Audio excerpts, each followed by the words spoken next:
Psalam 24. Gospodnji ulazak u hram. Psalam Davidov. Gospodnja je zemlja i što je u njoj, svet i oni koji žive u njemu. On ga je na morima utemeljio i na rekama učvrstio. Ko će se popeti na goru Gospodnju i ko će stajati na svetom mestu njegovom? Onaj čije su ruke čiste i srce bezazleno, čija duša ne laže i ne vara i ne zaklinje se krivo. On će dobiti blagoslov od Gospoda i pravdu od Boga koja spasava. Takav je rod onih koji ga traže. Pred licem tvojim Jakove. Vrata uzdignite nadvratnike svoje, uzvisite se vrata večna. Ko je taj car slave?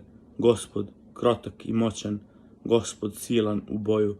Vrata uzdignite nadvratnike svoje, uzvisite se vrata večna, da uđe car slave.